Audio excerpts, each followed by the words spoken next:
South, people try to say NAACP, but it is an organization that I grew up with. I am from a lifetime resident here, St. Mary's County. My mother was from St. Mary's County, Valley Lee, and my dad was from a place called Crossett, Arkansas. So we grew up going between Maryland and Arkansas in the summers, and then my grandmother would come to visit us up on the train, and I'd go see her. But both my sides of my family, both sets of grandparents were educators and farmers. Both, one in Arkansas and one here. Again, Valley Lee is where we grew up. I was educated here in St. Mary's County Public Schools during the era of segregation. So I tell people I'm an artifact because I was there when many of the things that were going on for African Americans in the county and in the country in terms of segregation and lynching and things like that. So I'm just going to share with you the, wrong one? Okay.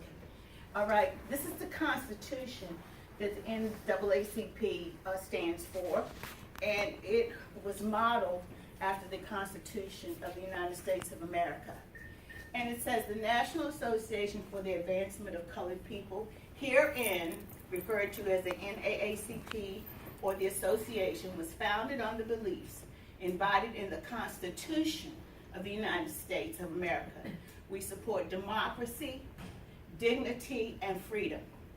Members of the NAACP, in keeping with the charge of our founders, stand against all forms of injustice. The United States of America, built by us all, belongs to all of us. The repayment for our labor is equity and justice for all. The NAACP will continue to fight for justice until all, without regard to race, gender, creed, or religion, enjoy equal status. So I just want you all to know that it's not just for black people. Anyone can be a member of the NAACP and work toward these goals that I just shared with you in our Constitution.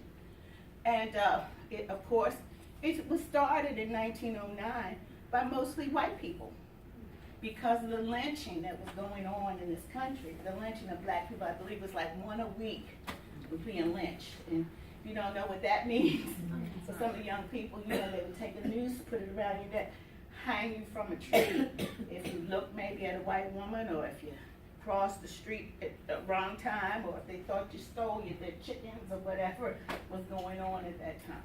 So that is the Constitution.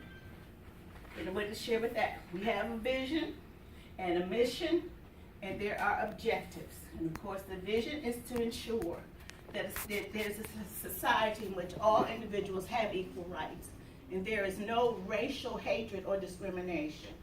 So that's a vision, and we work toward that vision. I'm not going to say that you're not going to get there, but if you work toward that, always constantly striving to make sure that is what you are seeing in your community, in your home, in your schools. No racial hatred, no discrimination. So that's what we envision as an organization. There's a mission. The mission is to ensure the political, educational, social, and economic equality of the rights of all persons, again, and to eliminate racial hatred and racial discrimination. Now you see politics, education, social issues, and economic issues. So there's a place for everyone. If you're interested in any of those areas and you want to eliminate racial hatred and racial discrimination, this is the place you want to go and give your ideas and your time and talent. And the objectives will be, again, to ensure that these things happen and to remove the barriers of racial discrimination, of institutional racism, of anything that will set people back and not move people forward, regardless of all the areas that we talked about. So it's a 4-tiered organization, including a national board of directors. There's a president and CEO. There's a national staff and the units, and that's what we are in St. Mary's County. We are the St. Mary's County branch in AACP, Unit 7025. That's how we're designated. And at the national level and local levels, there's a president, a vice president, secretary, treasurer, and some people have an executive director. If they have enough money, they can hire people. Or you don't have to be paid your executive director. If someone decides they want to take on that job of executing the day-to-day work of NAACP, and believe me, it is a lot if you try to do the right thing. It's just like a full-time job, and I know that. I just did it for a year. You know, our president got sick, and I was the first vice president, so I'm doing that now. And the headquarters is in Baltimore, Maryland. Is that the national headquarters? Yes, the national headquarters is in Baltimore. We are the premier advocates for civil rights in the St. Mary's County community, and I like to say it that way. Derek Johnson now is the interim national president of the organization, which is, again, widely respected grassroots, and I think most of you know what grassroots is. The people make it up. People do the things, the people pull up the organization and pull it into many places. And these are the objectives. We talked about some of that. Looking at the enforcement of federal, state, and local laws, securing civil rights, informing the public of adverse effects of racial discrimination. We speak at board meetings.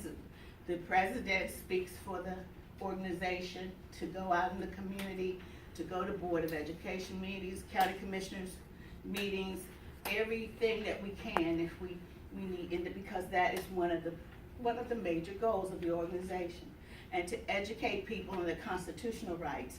Now, a lot of times, of course, we have a state president, and the state in AACP is called the Maryland State Conference.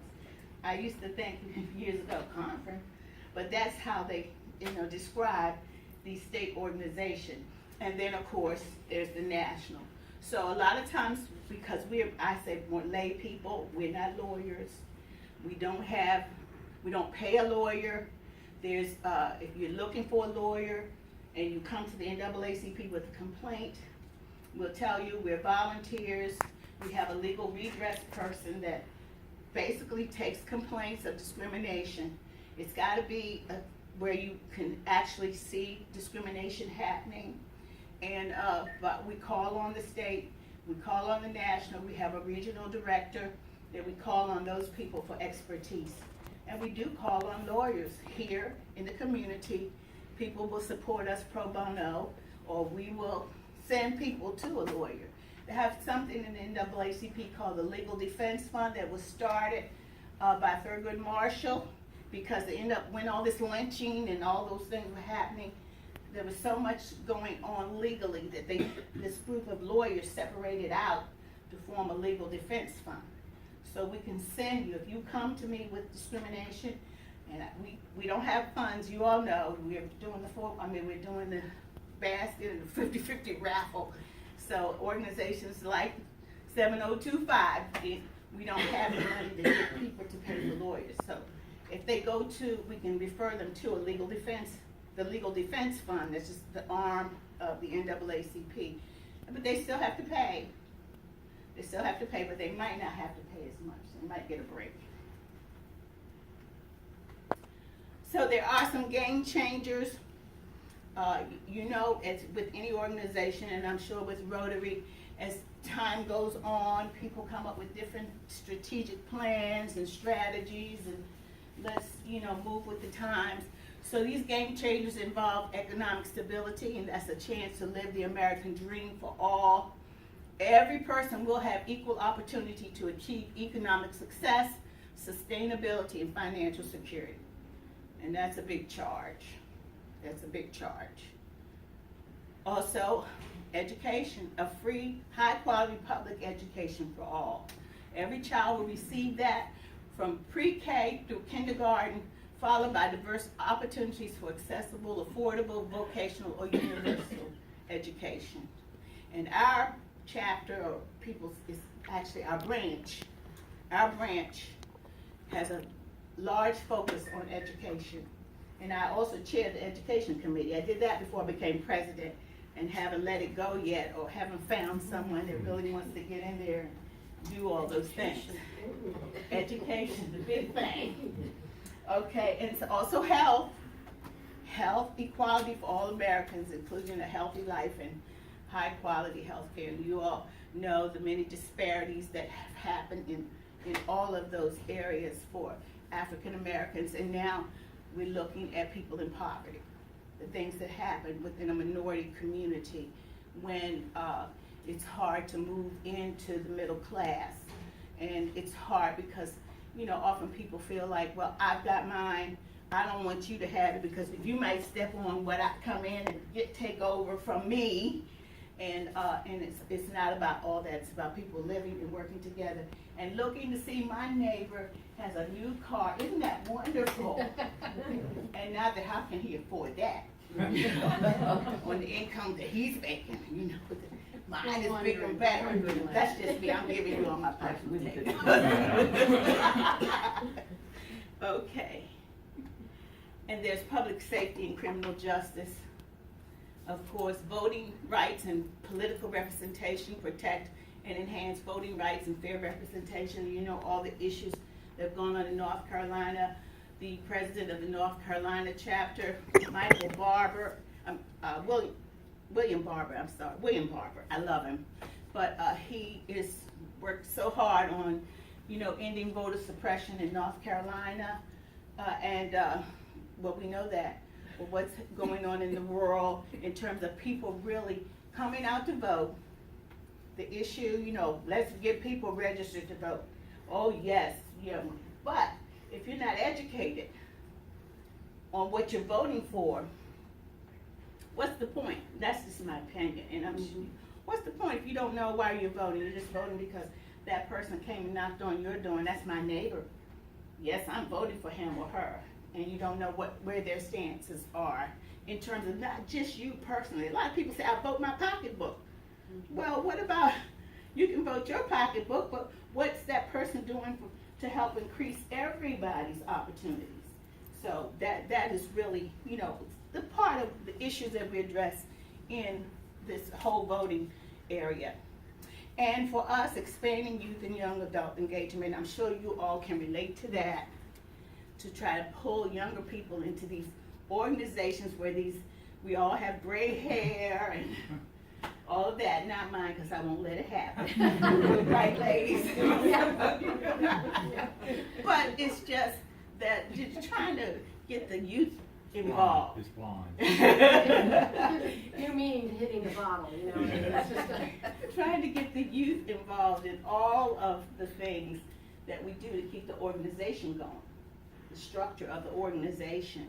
And we have probably about 14 youth, and a lot of people are interested, but you have to have a committed volunteer, a committed member, because the youth group or the youth council or the youth, what they call Youth Works, is separate from the adult branch.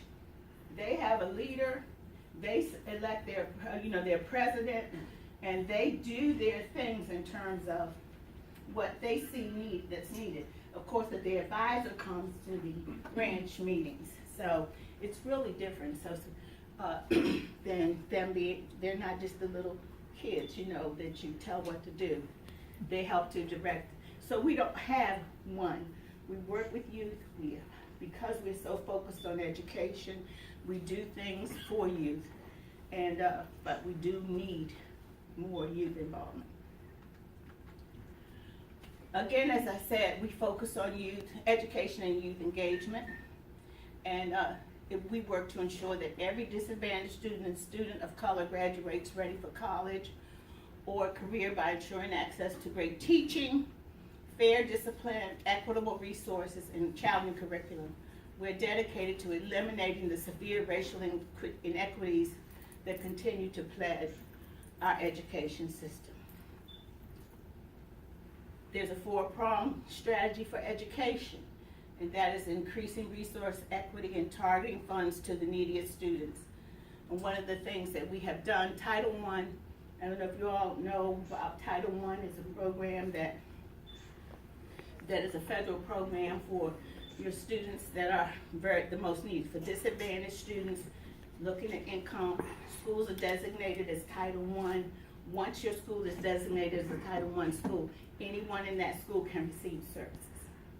So what we try to do is, focus in on those schools, but we're working for the quality education of all students. But we do have a charge to do that. So we have lobbied the Board of Education for on a grant policy, and that is grant funding comes in, we write those grants, big money's coming in. But when it's time for the Board of Education, they look at their finances, and when those grants die, the program dies.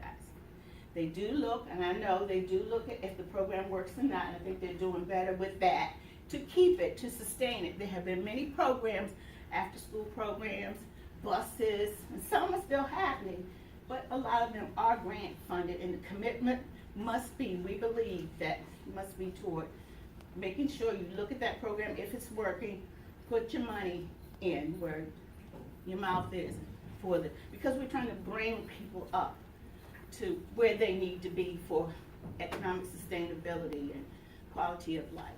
So one thing I know that those policies are embedded in our Board of Education's policies, but some regulations need to be written to make sure those things are happening. College and career readiness, we do a big college fair. We partner with the St. Mary's, with the school system. We use the tech center. We use the students at the tech center. We pay them for their services, for copies and all. And we hold it in February, and it is a wonderful event. School system provides transportation for this, but we invite the historically black colleges and universities to come, and it is an intimate time for the students that come. So there's one activity that, of course, we always look for volunteers and financial support. That might be something that Rotary might be interested in, supporting and being a part of this college fair. Teaching, growing our own. And they say underserved communities, but in St. Mary's, we just need to look at the diversity in the school system. Now, we value diversity. If you say you value diversity, then we ought to see a diverse population in our schools in terms of teaching staff. And there's a school law that says that we must have the number that it's kind of a quota, but it's in law, and it came into play after the 1971 integration. They wanted to make sure that African American teachers, minority teachers were having opportunities in the schools. So it says that every position, whether you're the principal, the teacher, the custodian, that your representation of minorities should be commensurate with the percentage of students, or the population of the district you serve.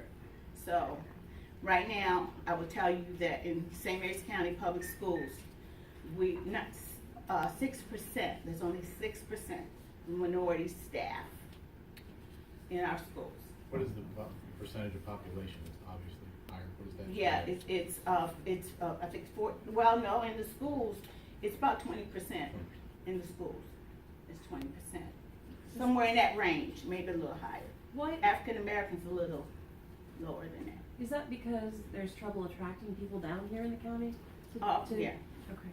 That's one of the things, it is, but sometimes, and it's because they're highly qualified, they don't get hired.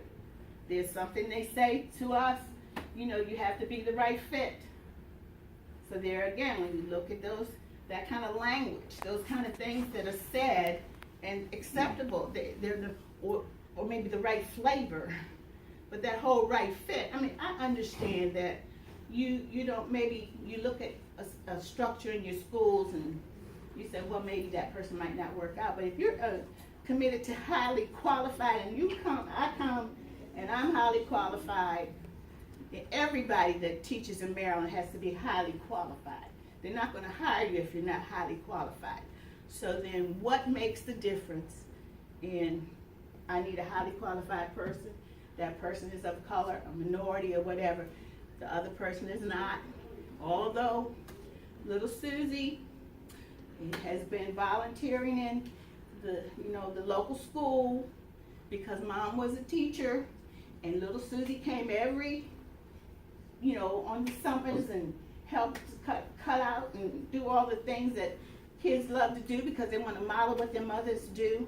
Well, that person, more than likely, I'm just giving you an example of how I see it, would be hired because everybody knows little Susie. Everybody knows that she wanted to be a teacher, and she wanted to teach in the school where mommy taught, but come back and teach. And then here comes Miss June coming from somewhere else, African American. Some of the kids, and I made this statement earlier, have been in schools and they have never had an African American teacher. They've never seen a math teacher that was African American or anything else. They had only come in those schools exposed only to their culture and their race. So here comes Janice, Walthour, big books, boxing black woman coming in here. No, we're going to take her because we know her. We don't know this woman, and she's not like us. So those could be some reasons. I feel like some of those are internal reasons or reasons that people feel more comfortable with who they know. So you got to know each other. You got to understand. But if I'm highly qualified and you know you need me and as a black woman or man, they talk about men too. No men, some don't know. But anyway, those are some of the issues that we're dealing with. Okay. And this whole thing about zero tolerance, they're working on that. The state, now the state has, I guess, rules and regulations about suspending students and expelling students. And Kathy's sitting here, so make sure I don't want to tell tales that are not true. But there's a whole thing now on zero tolerance. Let's see how we do for time. Okay. I'm going to just kind of address this whole thing that we talked about, eliminating hate and racism in our schools and community. And I'm sure you have seen it in the paper, what went on at Leonardtown High School at a football game, last week. And there were some, of course it's a rivalry always between Great Mills and Leonardtown High School. And I don't really go to high school football games, but I was called and told, and a very concerned parents called and told me of issues that happened. I guess basically racial slurs, and 1,000 kids at the game. But these little incidents were occurring where some didn't see and didn't know and didn't hear. So of course I didn't see it. I didn't know. Did it really happen? You know how that's going now. Fake news. Did it really happen? Yes, it really happened. There were racial slurs. A young man was buying food at a concession, bumped into by a guy wearing a Confederate flag on his shirt, bumped into him, called him the N-word. One guy came running over to the Great Mills side with the American flag, with his hoodie on, with the Confederate symbols on it, ran up in the middle of the audience taunting people.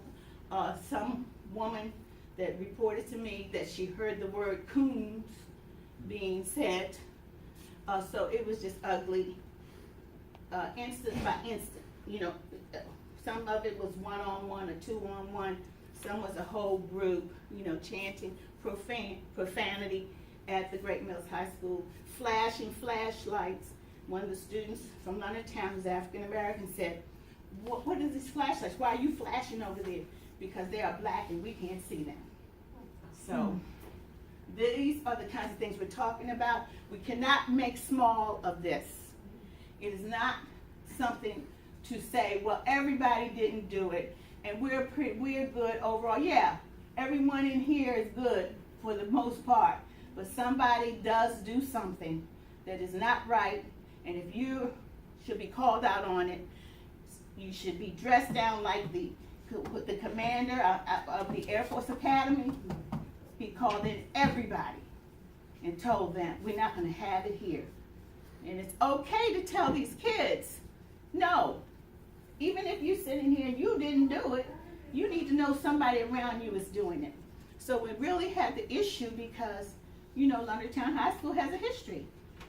We did a survey. They did a survey in the school system after Columbine, and it was ready to blow. You know, there was a noose found, in 2012, and now this. So it's not just little ones here and there. We need to do something about hate-free schools.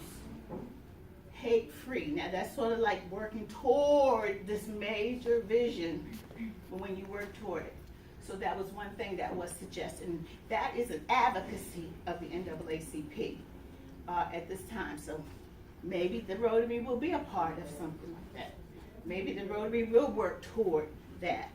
And I'm just going to leave you with a quote from Martin Luther King, and I brought some membership applications, and we're having a banquet on October 21st. So everything's online. We have a website. Please look at it.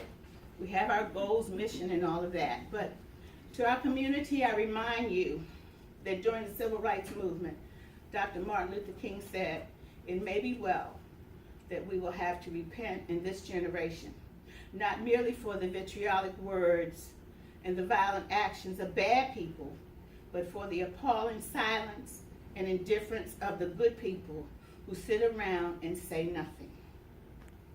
So, I gave you information about the NAACP. If you need more, let me know. I'll be here.